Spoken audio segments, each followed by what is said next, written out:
Hello everybody and welcome to GMS Magazine. I am Paco Garcia, your host, and this is a bit of an experiment because normally I would do this just in podcast format, but I had the immense pleasure of interviewing Mike Selinker and Liz Spain about their current Kickstarter game, Tantrump, and I thought, well, since we are recording this on video, why not releasing this? So this is going to be released both on video for the YouTube channel as the first board game video interview that I have done for this channel, and also in the podcast as the first board game interview room that I have done for a very long time, and it's about time that I restarted.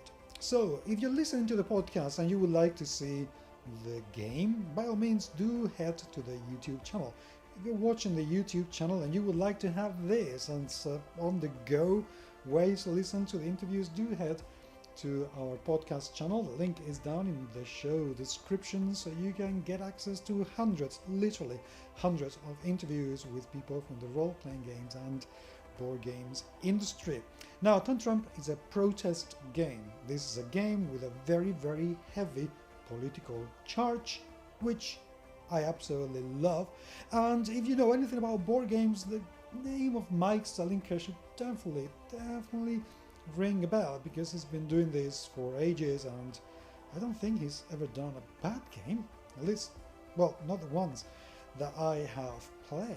So well worth keeping an eye on it, because you might find that Tantrump, even though it's a party game, is a lot more interesting than most party games. Be prepared to be upset and offended if you're a Trump supporter, and be prepared to be elated if you are not. But I will no longer delay the interview. Thank you very much indeed for watching. If you're watching, I'm sorry, by the way, about the quality of the video, but unfortunately Skype does not allow to choose how good or bad the video is going to look. So if you have any advice on that, I would love to hear from you, because I would love to do these interviews a lot more often. But thank you for being there, and I'll see you at the end of the episode. Enjoy the show.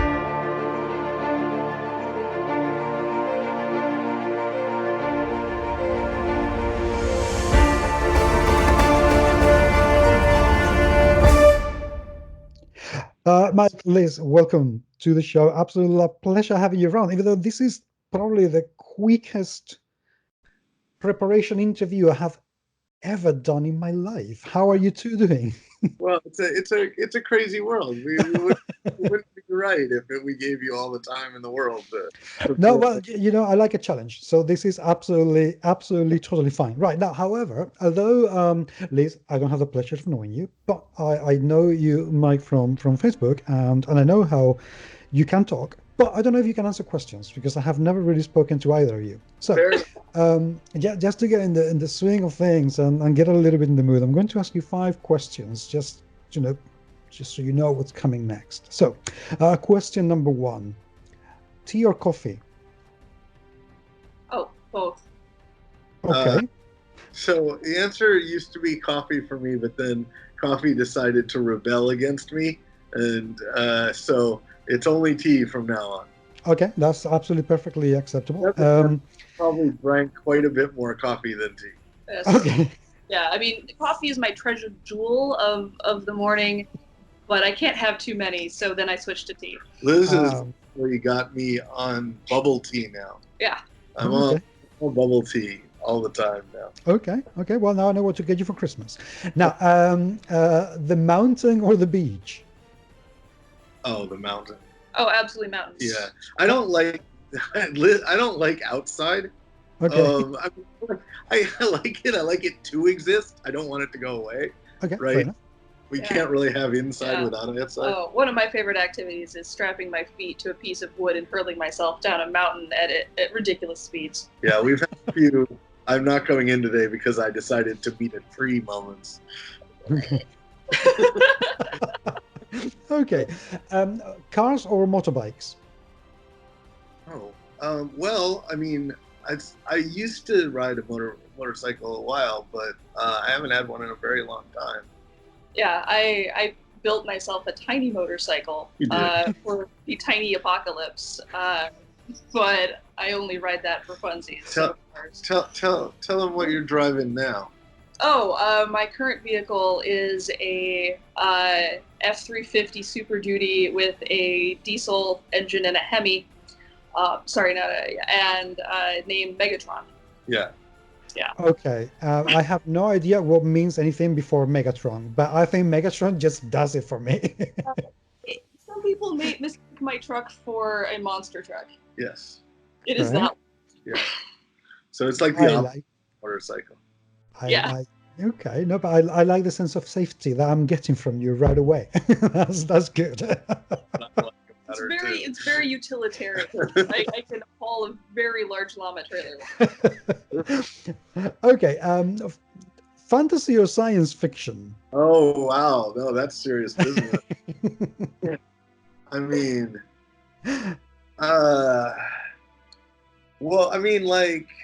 Oh, this is getting to a dirty secret for me. Well, what? My secret is that I don't really like fantasy that much. You don't. No, you I don't. work on it a lot, but I'm a sci-fi girl. Like, give me Golden Age, crunchy sci-fi any day. Yeah, but the sci-fi you like has like 1950s ray guns in it, stuff like that. It's basically fantasy. Yeah, no, I like some of the crunchy. Steampunk is basically fantasy. I like steampunk too, but I also my favorite is dystopian sci-fi, True, where it's like some technology of our current era blows out of proportion and destroys the future.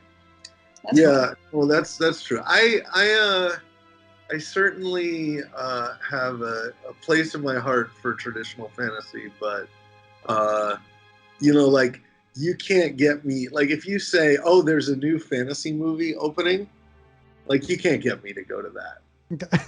If you say, "Oh my God, sci-fi blockbuster," I'm there. Yeah. So, I mean, yeah, I will run. I'm sorry, I will run to any Pablo Bocci movie novel sometimes. Yeah, I'm sorry, Dungeons and Dragons. I don't mean to betray you here, but I think so. Okay, last question. Zombies or vampires? Oh, come on. Zombies are ridiculous. There's never been look, seriously. What you have, if you make a zombie movie, the only thing you can do is change it into something that isn't a zombie to make it good. Right? Like, oh, it's 28 days later. Fantastic. We made them into super running, not quite dead beasts. No, man. Zombies are like an exploration of the metaphor of the human condition of the oppression of the collective. What are vampires representative of? Like rich people being assholes? Sex. Yeah, and that. Like, yeah, that actually works out pretty good. I know I'm right on this subject. Okay.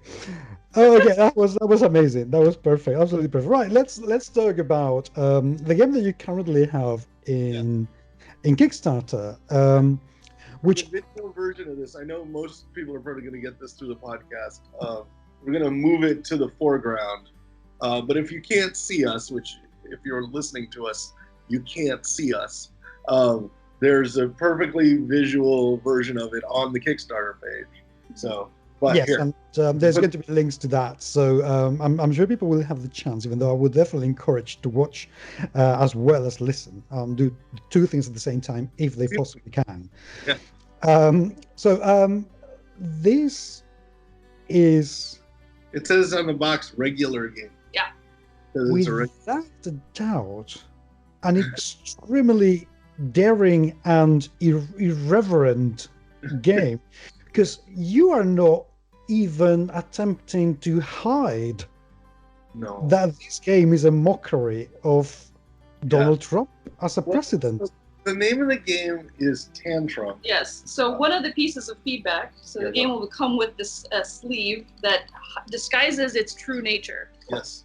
Right now it says regular game on it. We'll have it, yeah. But yes, it's called Tantrump, a game for very stable geniuses. So, I mean, the origin of this game is that we make games all day long, and we're like also heavily involved in politics, and it's impossible to keep those two things completely separate, right? Like, there's no way. Your brain, when you come into work, I see this all the time. People are just talking about whatever board game design thing they're making, and then somebody says, "Oh my God," out loud, right? And we're like, "What? Did you see a flaw in the incredibly brilliant game design I just presented to you?" And he said, "No, you'll never believe that Rudy Giuliani butt dialed somebody," right? And then the whole thing goes off the rails, right? Like, work days just completely go off the rails when we're plugged in like this, right? And so eventually we had to, like, we put out like some books and stuff like that. Eventually it had to make it into our games. So yeah. Okay, but tell me something, because this is, this is something that I truly admire, because as you have found out with taking a look in Facebook, an awful lot of people decided that they didn't want to mix, even to interview you about the game, they don't want to mix politics and gaming, which is, I think, a completely rubbish approach to games and gaming. But talking about it from a more serious point of view, the current presidency is fairly dangerous because the president is extremely critical with people who are critical of him. Yeah. You could have hidden that this is a game about Donald Trump's worst traits, which is pretty much every trait he has. We'll do all of them. But you've gone for it. Why? Why have you decided, with this going to be Trump? This, we're not going to hide it. We're not going to do another illustration. We're not going to change the names. No, this is going to be about that particular man. Why? Well, we could have. We had a version. Let's go back to the start, right? Well, I'm going back to the start of like why I wanted to do this, which is, for those of you who aren't in America, the political climate here is such that everybody who isn't a Trump supporter, like, there's just this, you feel this need to do something. And the voice that we have is in making games. So trying to use that voice to protest somehow and do it in a way that I feel like only games can, because games are something you experience firsthand. So if I can design something that gets you to feel a certain way, it's a deeper understanding than just reading or listening to music or something like that. Like, games have a unique way of getting people to experience the world and learn things. We originally had a prototype of a child sitting in a chair at a table, and it would explode and the table would go flying. Not political at all. And, that wasn't going to be a kind of game that, we thought about it, but that really wasn't going to be a kind of game that represented how we felt, right? And so once we decided to make it about the modern political climate, the only way we know is to drive the car over the cliff. Like, we don't say, like, you can't imagine that we would make a game that wouldn't fully embrace the story that we create, or that we're trying to mirror. Like, with our other, with Lone Shark's other games like Pathfinder and Betrayal and Apocrypha and Thornwatch, the story is the most important element, and how you fit in the story is critical, right? So once we decided to go all the way on this and use the president as the centerpiece, everything else had to match. Everything else had to feel like you were right in the White House during the most tension-filled period of time. And you can only really stay there for about 10 minutes before you freak out. We made the game short because the game, the environment is so tight and so tense. It's easily the tensest game we've ever made. And Liz, so when we were, once I decided I wanted to do a game like this, I went to the design team and said, well, what game is this, right? Like, what game is this? And luckily, one of our friends is a guy named Paul Peterson, who made a game called Guillotine years ago. Oh yeah, yes, I know it. It had Guillotine, one of my favorite games, and I got to work on it when it was being created at Wizards. And one of the things I liked about it is it inspired, reviews in the French press, like the Wizards of the Coast has found something humorous in our national tragedy, which is the greatest reviews I've ever seen for a game, right? The fact that it was in French was even better, right? And so when we were thinking about Liz proposed putting the guillotine mechanic in the game, and I think that really worked because in the guillotine game, you've got this executioner who's kind of terrifying, and we're like, well, we can beat that. Like we can give you terrifying at the end of the line, right? And so the device that we had created is literally terrifying. Yeah. Can you want to pull it out? Well, and I also really liked something I liked about the guillotine mechanics. So what we started with that was kind of the starting point for mechanics and things, because what I like about Guillotine is that a major part of the game is jockeying for position, which for me is very, very much speaks of how working in a political office feels sometimes, especially one that is so backstabby and status oriented as the Trump administration. Yeah, I've worked in political offices. They're not all like this. Yeah. So the device we had created, we have a group of friends who think like us at a company called Next Toy. And Next Toy makes games like Crocodile Dentist and Gator Golf and things like that, kids action games. Mm-hmm. So they made a version of this which we went to work on and made it a little better. But it is fundamentally the technology built into this design is amazing. Mm-hmm. So go ahead and show it in action. All right. Yeah. So there's the Trump pump on the back. Yep. So what you're looking at, podcast listeners, is the President of the United States with his orange skin and troll doll hair sitting at the Resolute desk. That's the desk in the Oval Office at the White House. And behind his head, behind his shock of troll hair, is a pump on the back that you can't really see if you're looking at it straight on, but if you look at it from the side, it's really obvious. Is there. So in the course of the game, you bring various stuff to his desk. Yeah, you try to get you play as a White House staffer to jockey for position in getting your insidious agendas onto the president's desk. But every agenda, all the important stuff you get to his desk makes him mad. Yeah. So he doesn't have a long attention span. Yeah. So if he flips out on when you do something, you get fired. Yeah. So show how the thing works. And those of you can probably hear this. Okay.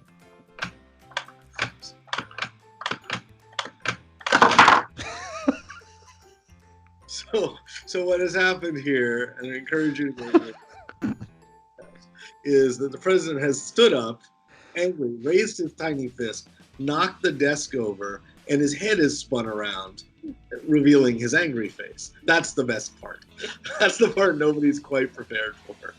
I have to say, the one thing I am finding both fascinating, amazing, and truly terrifying is the likeness of Donald Trump and seeing the two faces, one in front of the other, in his head. I mean, that is the stuff of nightmares. We worked really hard on this because, at one point, the chair didn't have, what do you call these, flaps?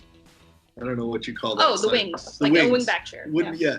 So it didn't have wings on the side, which meant that you could just look straight through and see his second hand. Yeah. And we didn't you didn't want that. Let's stay in let's not make this a mythological game. If you want to talk about stuff of nightmares, I had to find the Pantone match colors for his skin tones and eye color. So yeah, we would get illustrations back from the factory of this character naked which was really scary. Disturbing. That Yeah. I mean, that's just brought to my mind that I need some brain bleach.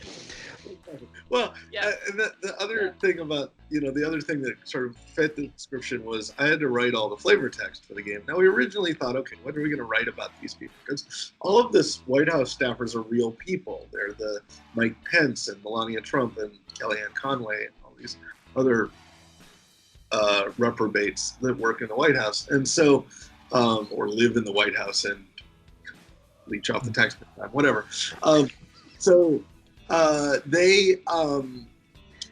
I said, we need to make these real quotes. And so I spent, at least half a day, maybe a full day. It was a good full day.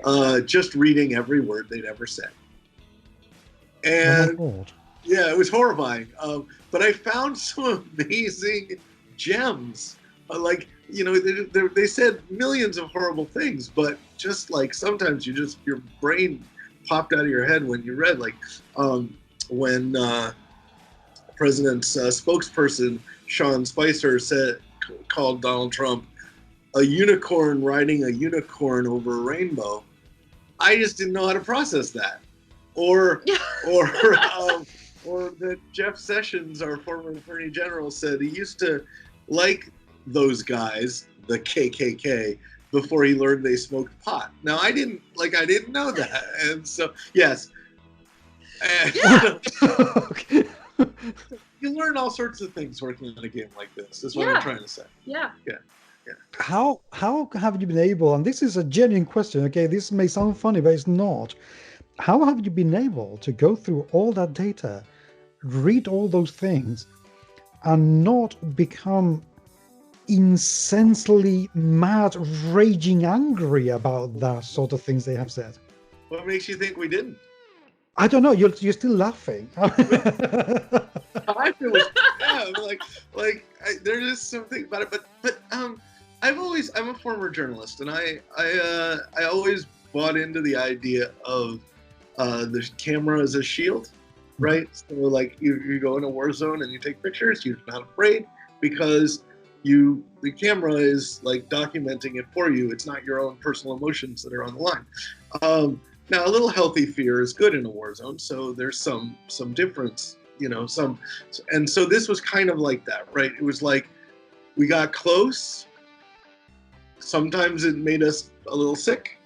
Yeah. But other times it just made us laugh.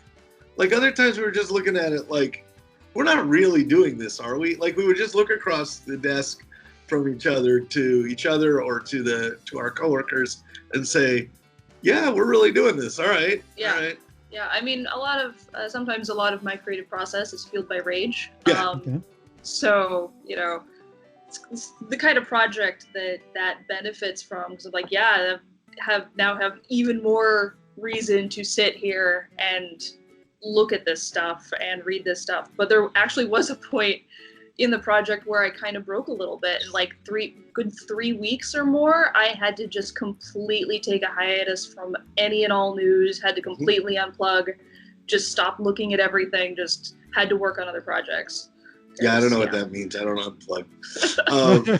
I never would consider it. I read 3 newspapers a day and just line this stuff. The other thing that's critical about this is it's a protest game, and it sort of followed a statement I made really early on about that, which is it's a lot like writing a protest song, in that if you write a protest song, for it to be great, it first has to be a great song, right? And so for us to do this, it first had to be a great game. We couldn't make something screechy, right? We couldn't make something that just said, listen to us, we have important political opinions, and wasn't any fun. That's not a thing, right? That's not something anybody would want from us. So we made something that was insanely fun. We just really enjoy playing it. And when we bring it out to people, we did a commercial for this, and we had 4 child actors in the commercial. And it's on our Kickstarter page. It's really fun. Best thing about it was they couldn't wait to play with the game itself. They couldn't wait to play just they wanted, and I kept saying, we had to keep saying to them, "Well, play the game afterwards. Do your lines, kid." Right? I mean, not harshly, but we're on a schedule here. And so when we finally broke and the shooting was done, they stayed for like an hour or more just playing the game and really enjoying it. And that was really affirming that we hadn't just made a game for political junkies. These kids, they really didn't know who these characters were. One of the kids said to another, was like, "Who's Jared Kushner?" And the other one said, "He's President Trump's favorite doofus." And I disagree. I didn't correct it. So, I mean, they knew a little bit about it. They knew who Melania Trump was and stuff like that. They didn't really know. And then by the end of it, they were them, and it was pretty fun. So yeah. Okay, I have just a couple of questions to ask you about the political side of the game before we go into the design of the game and how it works, etc., etc. And the one question is, has at any point, well, you've answered one already when you said that these are built on real characters and real people. Have you had to look deep into how to do it so not to fall into any kind of legal liability, for libel, essentially? Or have you just said, all these things they said are, they're there, they're public figures, screw them anyway? Well, we wouldn't say that, but we would say these are literally the most public figures in the world. Okay. And so American law is very clear on the subject that, I'm a public figure. People can say whatever they want about me. Mm-hmm. And the other thing is everything we say is true. Like every word we quote in the game, even every card power is like pretty much bang on to who they are. The caricatures that Len Peralta did are kind of sweet.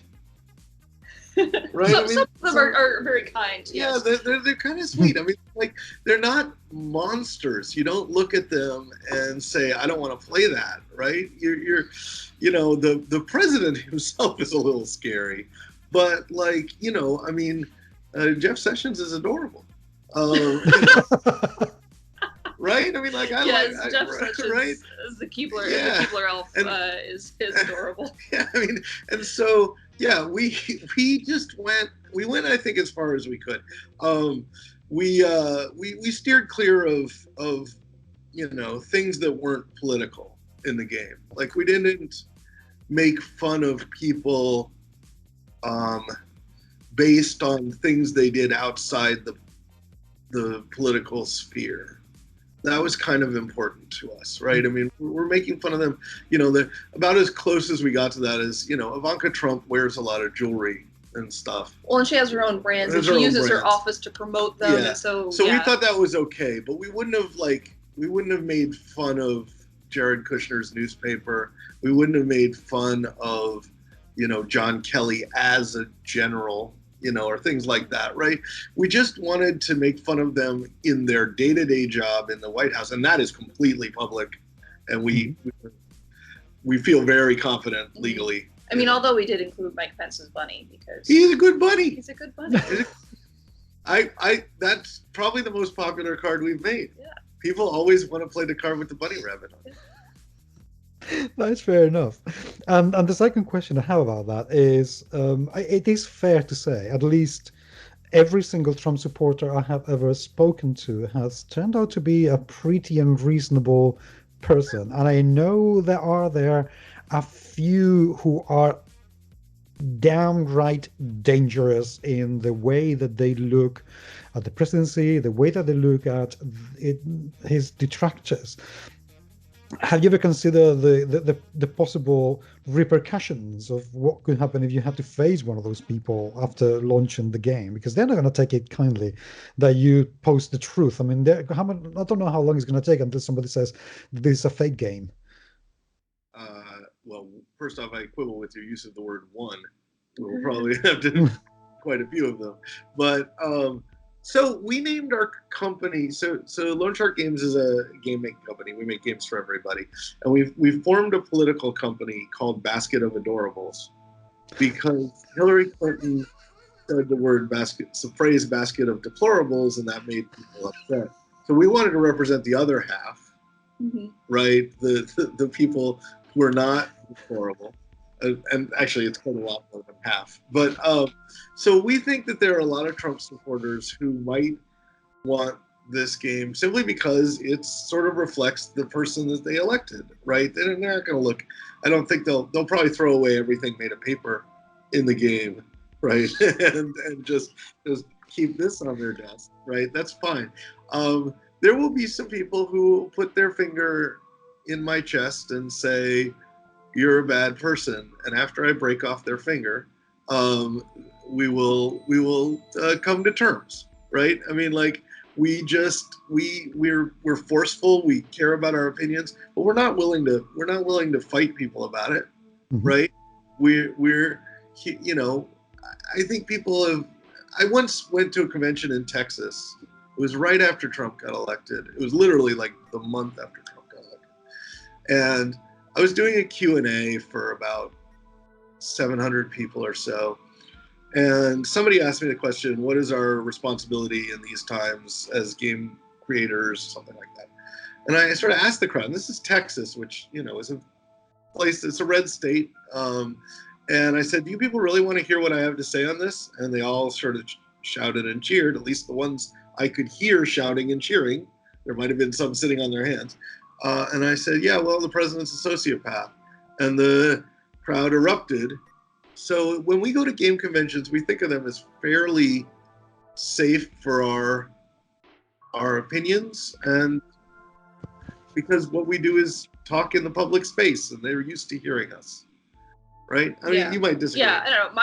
I don't consider myself safe. Yeah, I don't mean safe. I mean, like, literally my friends are being driven out of the country currently, and my friends are dying because of things that are happening with national policy. So I'm just willing to put myself out there to say something about it. I think that if we have precautions that we take at conventions. Okay. We have precautions that we take when we go out, and you know, we're also pretty privileged that we live in a liberal bubble of Seattle. That's right. So we can do this from here. I mean, our company is based in Atlanta, but we definitely enjoy a large army of defenders. That if anybody tried to mess with us at a convention, the room would stop moving. And everybody would turn around and say, what do you think you're doing? Because we have so many positive fans. Even our conservative fans, in general, sort of tolerate us in this regard. Like we did a expansion called Widow's Walk for Betrayal at House on the Hill. Liz was one of the lead designers on that. And we had a friend of ours, Zoe Quinn, put in a haunt called Make America Disintegrate Again. And it was pretty much about electing a Trump-like character to the White House as a horror scenario in Betrayal at House on the Hill. And we filed off the serial numbers, and it was, it was cute, right? And that was just sort of and we went to Wizards of the Coast, and we said, we want to do this. And they said, absolutely, right? They said, 100% we are behind this. Because it's not that, game designers can decide whether to be political, but they can't decide whether or not to care, right? Like that's something you just can't drive out of your system, no matter what you do. And so we seem to, in the game design community, get a really strong amount of support. Yeah, and that's, if some fans are upset, so be it. Well, I don't think you can always please everybody. So at the very least, you're doing something, as you said, to protest, to do something in the best possible way you can. Okay, let's talk about the game a little bit. You've mentioned that it has a kind of guillotine mechanics or mechanisms to it. What has been the design process? Because You as a company, as designers, you have also a reputation to make. And I mean, having played some of your games, I think that it would be a lot harder for you to make a bad game than to do a good game. So, what's the design process been like? If you give us a chance, we'll make you a bad game. We can, I like, if somebody pays us dare enough, you. we'll make you a bad game. I dare you. Well, I mean, basically the way we do it is nobody is ever right at this company based on the chair that they're sitting in. That's the rule here, right? Yeah. And so I just sort of walked in the room and said, I don't know what this game is. Yeah, we have this toy. Teach me, right? Teach me. And we tried many variations. Yeah, I went through a few iterations of basic mechanics. I mean, we work as a team, and we have a general principle of kind of like throw your baby to the wolves. Yeah. See if the baby becomes a wolf themselves. Is that what happens when you throw your baby to the wolves? Throw your baby to the wolves. Maybe they survive and I get the survive part, yeah. but I didn't know they actually became wolves. I don't know if they're literally wolves. Oh, I see. They're just feral just babies. Princess Mononoke. Feral babies. Got it. Okay. I know where that metaphor was going. All right, fine. Yeah, I mean, like if it wasn't like we can, I guess we have enough people here that we can pretty quickly identify whether something is going to be fun, even if it isn't yet fun. Yeah. Right? Like if we haven't quite figured out, like the game was slow to begin with, right? It just my initial version had it was more classic, like more like a classic game in which people take turns, and it was like the strategy was more methodical, and then Mike and Gabby were like, hey Liz, can you make it simultaneous play? So I made a simultaneous play version, and we kept whittling it down and tuning it down and tightening it up until we got the game within like a satisfyingly strategic game and within like 5 to 10 minutes. And it's important to understand the feedback process in there. So that happened after we took it over to my friend James's place. James Ernest, Paul Peterson, other great game designers were there, and they were like, we get what you're going for, but you got to fix it to have the speed that people would expect out of a kid's action game, not out of a card playing game. And so you know, I mean, like we really we listened to our friends who know stuff, and then internalized that and made it work. And Liz found the mechanic. Yeah, I mean, this has been the challenge for me on this game. This is the first party game that I've designed. Right. Like usually I design stuff that's much heavier, you know, plays in an hour or more. So yeah, this is my first party game. Yeah. What has it been like for you? Actually, how do you feel after designing your first party game compared with, you know, getting out a longer, heavier game? I mean, it's been, subject matter aside, has been pretty exciting for me because it's a lot easier to iterate and improve the game and also just get it in front of my friends and get them excited to play it, because, you know, you can play it basically during a commercial break in a television show. The other thing that's true about what she's saying is that we don't have to spend a large amount of time between versions, right? Okay. So with a game like Apocrypha or Thornwatch, it could take us a month to get our ideas into a form that works. Yeah. Right. And here it was more like a day.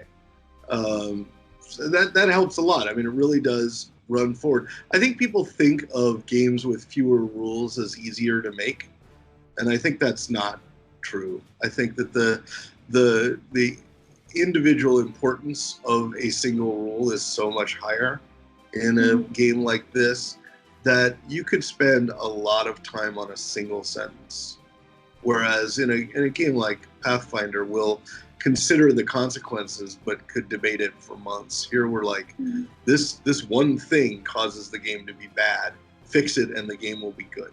Yeah, and in the context of a party game and like sort of the map of what you're not including in the game is so much bigger. Yeah. Really, like because it's a small game and it's a quick game, yeah, like I said, every decision counts. So, yeah, but also trying to see what to carve away and get sort of that, like Rob Davio describes the core fun of what this game is. Another thing, though, is that it's very much like some of our other games, which bring in value from an outside source. So like Pathfinder and the Ninth World and things like that. Obviously, we have a database of huge amounts of things that can give us ideas to work from. Here, the database is opening up CNN every morning, right? So the other day, we're like, well, I can't see how Roger Stone doesn't make it into this game. What does he do, right? And so we start from like, we don't start from nothing, right? We have to figure out a mechanic that works for lying. We have to figure out a mechanic that works for thievery. We have to figure out a mechanic that works for stonewalling, you know? And so it's not like we're alone. Like, we have so much support from the source material that we're working with. It's just a little harder to look at than Pathfinder novels.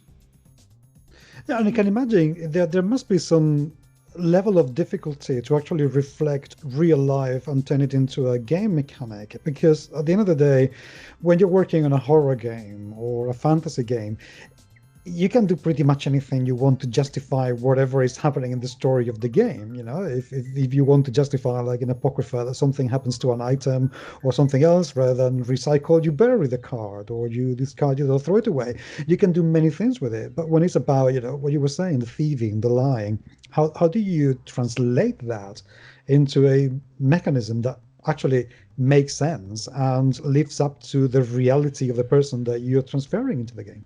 That's been the largest part of the design process and time for this game is, you know, figuring out how to have a really tight, simple design space so that anybody can play it within 10 minutes, but also be able to have enough mechanics that we capture the flavor we want of who these people are and what they do in their role in the White House. Or what they did. Yeah, or what they did. Right. That's another interesting thing. You can talk about that.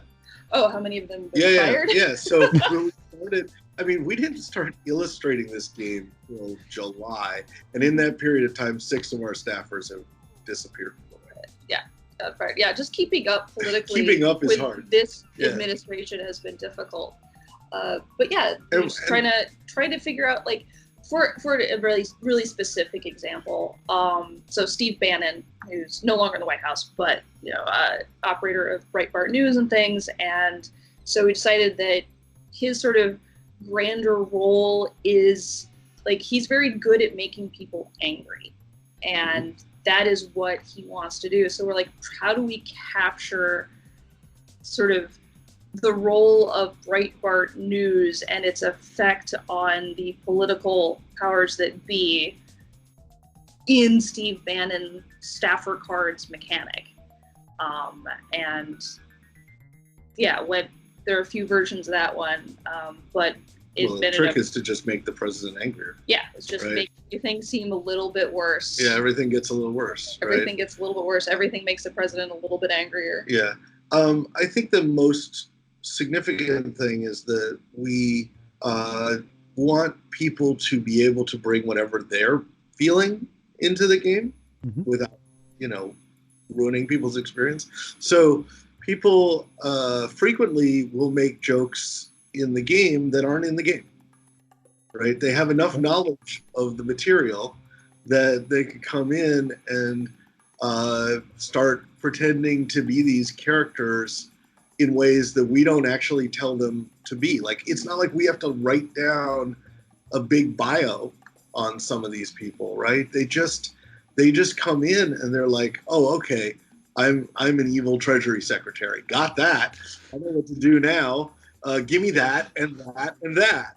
And you know, so the jokes actually play pretty broadly. We had a friend of ours come in, a friend of ours who made Cards Against Humanity come in, and he was like, some of this stuff is really surface level. We're like, yeah, because we need you to be able to express it, not just us, right? Like we left all the we went for both the low-hanging fruit and the fruit that was actually on the ground. Okay, that makes perfect sense. Now, the game, as you said, is a party game, plays in 10 minutes. What's the replayability value going to be in the game? Because that's one of the things that party games usually don't take very much into account. You play a party game twice and you think, oh my God, let's play something else. I'm enough of this. What's the replayability value going to be in Tantrump? Well, that was a super major goal for me Sure. in the design of this, was that it feels layered. So you absolutely can play the game not really knowing anything of what's going on your first time, not making any decisions, just choosing randomly. The game works. The game functions for people Right. who are, If you do I mean, nothing. specifically, like, I was like, I want this game to be playable by drunk people and grandma together. Drunk grandma. And drunk grandma. Like, that is the entry level. But the real challenge then was making the game accessible at that level, but deeper than that. Like, there is a rabbit hole of strategy that you can go. So, and one of the nice things about the 10-minute playtime is that it's like M&Ms. Okay. Like, they're just it's just the right size that you're like, ooh, one more. Yeah, I think the key is that the characters in the game all have wildly different powers, and there's a lot of depth to them. So any combination of them is going to be different than any other combination. So Mike Pence's character goal, or sorry, his character power is that he always goes after any woman who's playing, right? So if there are female characters in the game, characters, not players, just to be clear. Right, okay. So if there's 4 players and 3 of them are women, he plays differently than if one of them is a woman. Yeah. Right. And it's a different strategy because taking turns in this game is not necessarily always the right decision. If you can somehow avoid a turn or push it off onto somebody else, that's great. Like sometimes, right? Sometimes you really want to take a turn. Yeah. Absolutely, but yeah, so the combination of all the different staffers we have to play, making different strategy environments, and then how you play your own hand, having a deep strategy. For example, there's 2 people in our playtest group that have never lost a game of Tantrump. That's true. They are also the most strategic players. Okay. There's a correlation. Oh. This is the second thing you've been in where a blackout has immediately occurred. Our lights just went out. They're back on now. I mean, I think the key is that it's a real game, but it's not like I can teach you to play it in 10 seconds. Yeah. Right? I mean, like, the rules are 1 page long, but there's enough in there that you're just going to okay, I know what to do now. I'm really excited about it. And you're like, okay, the next time we play. Okay. Right. And what I'm going to do. And then you play that game and you're like, okay, next time we play. Yeah. I'm going to do even better. I've managed to convince people that they're good at this game with it. Only thing to be able to do with a game, right? Because they're not confused. They're like, I totally got you. Yep, you totally did. You want to play again? And it works out pretty well. Yeah. I don't know if this means much to anybody else, but I think the biggest compliment for Tantrump is that at this point in the design, development, production cycle, I am not sick of playing it. Oh, that's good. Every other game I have worked on, by the time we get to this point, which is like games done through layout and we're ready to start, send it to the printer, I'm pretty much sick of playing it. It is a grind to play, but no, not this one. It's still fun. It's going to be really fun. So one of our goals in the Kickstarter, one of our things that we want to do, and we have a level for people that really want to spend money on this game, is we want to make a life-size version of it. No way. Yeah, with a desk you can actually flip from a seated position. Because I think that's going to be incredibly cathartic, right? You go to a game convention, a little game occurs that's 5 minutes long, and then you literally flip the table. Can you imagine? I mean, look, wait a second, for a moment here. You could actually create the Tantrump experience and sell it to escape rooms and go to conventions and have your own theme park. I mean, that would be amazing. Well, one of the conventions we're talking about doing it at is some friends of ours make the game Exploding Kittens, and they have a convention coming up called Burning Cat. And they were like, we need you to make something big for this show. And we're like, well, what if? And they were like, we want that. In fact, you don't even know this yet. They want us to make many tables. Many tables? Only one. Not just one? Only one that's like the desk experience, yeah. But just the ability to come in and flip tables. So we're going to see if that works. We're going to see what we can do within the limits of, physical safety and stuff. That's fantastic. Yeah. Right, let's talk a little bit before we go, because I know you have a meeting in just a few minutes, but I want to talk about the Kickstarter. What's going to happen to the game? And I need to posit two scenarios. One is if the Kickstarter funds and if the Kickstarter doesn't. So let's go for the gloom scenario first. What happens if the Kickstarter doesn't get to each point? Yeah, this is an expensive game to make, and we probably won't make it. I mean, okay. We'll do our best, but this is a fairly expensive piece of physical hardware, and if we'd probably look for another option, but it might be hard to do. We'd probably see if anybody else wants to fund it, but this is the way. In fact, we've been very clear. We have no idea this will ever appear in a store. That's something else I wanted to ask you later, because I can imagine an awful lot of stores not be willing to actually have this on the shelves. So the way you get it is from us, and the way you get it is by backing the Kickstarter. And so if that's what you want, if you want a fun Guillotine-style experience with the scariest villain you've ever had in a game, you kind of got to get it from us, because we don't necessarily guarantee you there's any other way to get it. Which is not usually the case with some of our games. Like sometimes, like everybody looked at Thornwatch and said, "We'll probably see that on a shelf," right? Because and it's sold really well in stores, right? This one, I don't know about. This one, I think it's going to be. So what we'll need is people to come out and support it. We're off to a really good start, so very happy with it so far. So hopefully that continues.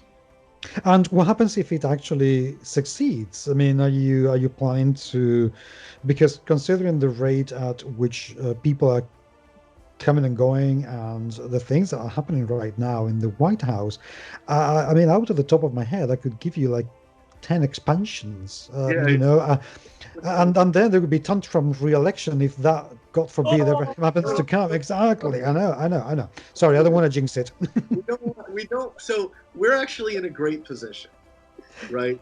Because if Trump gets reelected, then this game probably exists for the next 4 years, right?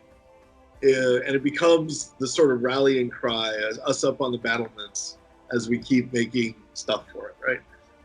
The second option, Trump doesn't get reelected. Like that actually works out pretty well for us too. So we're happy either way, although we're happier with the latter scenario by kind of a lot.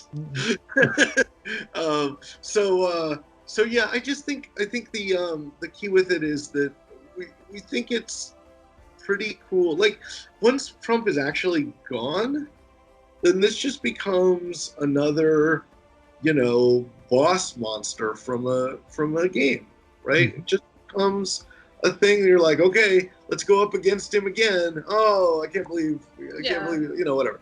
And well, it becomes that funny thing that happened in the past, hopefully, and not so much the thing you're angry about now. Yeah. I've often said, I don't know if this is even possible, but I often said that the single best scenario for us is that this goes well, people buy it, and then Bernie Sanders is elected president. Because you can imagine him behind this chair too. Just, wild hair, flipping the table, but just for totally different reasons. Like we'd make that sequel. That would be fantastic. I really imagine it for like Pete Buttigieg though. He just doesn't seem to be the table flippant. Yeah. I'm going to say something slightly controversial here, and some people may think, how can you say that, Paco? You're also a gay man. But I reckon if Pete Buttigieg got elected, you would have the most boring president ever. I would love that. I would love to wake up in the morning and not check Washington Post. And hear nothing interesting coming that out would of be the White House. fantastic. That'd be the best. Oh! Remember the days when the news would report on like what the president was wearing? Yes. Yeah. Or like blowing his Obama's nose hands. during a charity dinner or something, and going, "Oh God, how can you blow his nose in front of other people?" I won't have to look at the first lady its jackets anymore. Oh God, yeah. Because there is no first lady in that scenario. That's pretty great. Anyway, we're not in favor as a company of any specific candidate that is a Democrat. We're specifically not in favor of any candidate that is a Republican at this point. So that does it for me. Right, how much is the getting the game? How much is the pledge for actually obtaining the physical game? 45th president, so it's $45. That's actually pretty decent considering the kind of mechanics and props within the game. It also gets the expansion called The Swamp that we're currently working on, which has some people who don't work in the White House but are just as awful. So yeah, that'll. I think the game has good chance of having some expansions too after that. So, but yeah, $45, or if you want to help us build a life-size version, it's $1,000. Which actually is also pretty decent. I can tell you, if I had the money, I would be sending it to you through Skype. Fantastic. If you're sending me $1,000, I'm very happy. Cool. So yeah, well, we really appreciate you taking the opportunity to take a look at our silly little game. Oh, it's nothing silly about it. I get the feeling. Thank you very much indeed for being today with me at such short notice. And I sincerely hope that in the 36 days left for the campaign to finish at the time of recording this podcast, you will have done like, I don't know, 5 times the amount of money you need. That would be quite neat. That would be fantastic. You said you had 3 questions for us. What are those 3 questions? Well, first question is, what's the best advice that no one has ever given you? The best of it, the advice I wanted to hear that I would have liked, but no one bothered. Don't break your arm a second time. Okay. See, I broke my arm curling. You know, the sport with like throwing boulders. How? That's the gentlest sport ever. How did you manage that? You have a plant foot and a slick foot, and yes. I was admiring my own handiwork after putting a rock directly on the button, and I stood up on my slick foot and did a pirouette in the air and broke my arm, and everybody thought that was really funny. I also thought it was really funny, and then I broke my arm a second time. That was less funny. I didn't like it at all. So that would be the advice I wish I had gotten, was don't break your arm a second time. Okay. I wish I had gotten the advice of there's no such thing as having too many hobbies. Oh yeah. Yeah. A lot of people tell me I have too many hobbies, but they come. It comes up useful. It's true. It's been various points where I've turned to Liz and just gone, I don't know. I think we need to build a car, and she says, I can build a car. Yeah. And like things I never expected, like macrame skills coming up in Thornwatch. Yeah, that was really good. Your knot tying skill was amazing. Okay. Second question. What's the best mistake that you would like to make again? Best mistake again. Like if I could somehow make it again, because otherwise I just would. What have I stumbled into? Well, I mean, so I would like to have, if I have to make mistakes, I would like them to just be funny. Like that, I mean, so Betrayal at House on the Hill the original version has a tile called the Underground Lake. And in the first version, it ended up on the top floor. Somehow the sides didn't line up with the backs and the fronts, whatever. And so the underground lake was on the top floor, and everybody was like, why? Why is your lake floating in the air? And they came up with all sorts of ridiculous reasons why it could be true. And so if people are willing to go through that level of crazy mental gymnastics to figure out why I'm a complete moron, I think that's fantastic. Like, I want every stupid mistake I make to be like that. And I've only heard about it every convention for the rest of my life. Do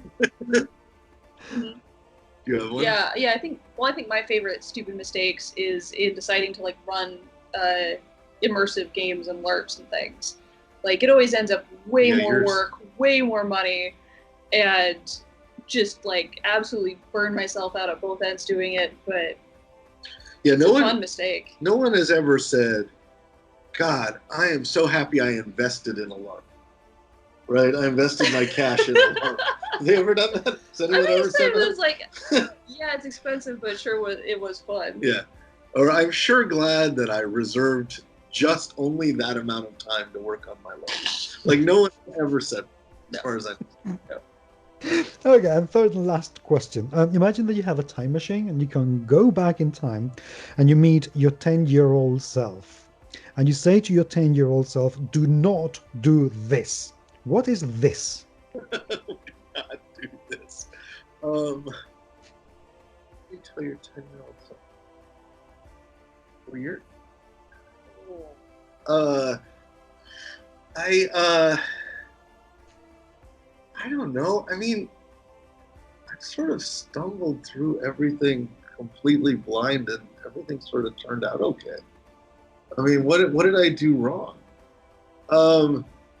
Actually, I kind of have a serious answer. Now I think about it, which is, do not stop growing if you plan to be an NBA star. For some reason, I had belief that, like, at age 13, that I was a good enough basketball player to make it to the NBA. And for some reason, I decided to stop growing in height. And if I could have just told my 10-year-old self, this is the one thing you need to do better than you're doing it now, well, I'd be in the NBA. Okay. I ended up like this. Well, that's not good. Yeah. You can't have Okay. I'd probably tell my 10-year-old self to not be afraid of making your teachers look dumb. What did you do to your teachers? Huh? What did you do to them? There were just many instances as I was growing up in which I suspected. I suspect now a lot of my teachers were very, very brilliant, wonderful people. Some of them were teaching 8th grade English in Iowa for a reason. What are you saying about English in Iowa? Not all my teachers were great, but I was really afraid of making them look dumb. So anytime I would use a big word and they'd call me out on it because they didn't know what the word was. I would like to flip your life experience around. Okay, when you're a 10-year-old, don't be afraid to make your teachers look dumb. Yeah. When you're in your 30s, be afraid to make your boss look dumb. Yeah. If you could just switch those two, that would be fantastic. Because you're doing great. Anyway, all of that was just for comedy purposes. Well, this has been absolutely perfect and fantastic, and I truly appreciate having you two around. And I seriously hope that this is going to work really well, because if anything, I can imagine in 20 years time somebody, some young little boy going into a loft and finding this dusty old box of a game and saying, "Daddy, what is this?" And Daddy saying, "Who is this? It's time we have a conversation." Before I said that when anybody can grow up to be president, but I didn't mean it. There are qualifications that you have to have, and I want you to start working on them now. if that's the goal you want. Like, I can see that. I can see that scenario. I really appreciate it. I definitely wanted Liz on this because she's Liz Spain. You're in Spain. You're probably related. Oh yeah, baby Tabias. Is your name from Spain? Like, your name means from Spain. Okay, yeah, right? but here's the secret. No. It's an English name. What is that? How does that even happen? It means I had an ancestor that moved to England and had a name that the English found unpronounceable. Oh, I see. So your real name is... So they called him Spain. So your real name is Cortez or something like that, but you don't know. Yeah, don't know. Okay, now I know. Oh, anyway, we're being stared at by my marketing manager, Trevor, who is like, "We have a meeting, sir." So, thank you very, very much indeed. Okay, thanks, Thank Paco. you so much. Bye-bye. Bye, everybody. And that's it. If you have followed at all me in either Facebook, Twitter, or even this channel at times, you will know that I am a very heavily political person, and I believe wholeheartedly that games have a place both in politics and in our lives way, way, way beyond of that, of entertaining us. Because I believe that games, both role-playing games and board games, are just another art form that's beginning to develop now, and it's beginning to be appreciated. And it will be appreciated. Art is meant to be reverent, it's meant to make us think, it's meant to offend, it's meant to create a reaction. And if this game is doing that for you, whether it is offending or whether it is making you happy, then it's doing the right thing. But also, if it's going to entertain you, it's definitely doing the right thing as well. So please do take a look at the Kickstarter. If you have been offended by what's been said in this video, please know that we are not at all sorry in any way, shape or form. And if you have been happy, please also know that we are very, very happy as well with you.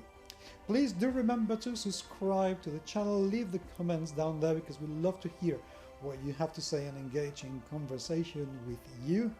And above all, take very good care of yourself.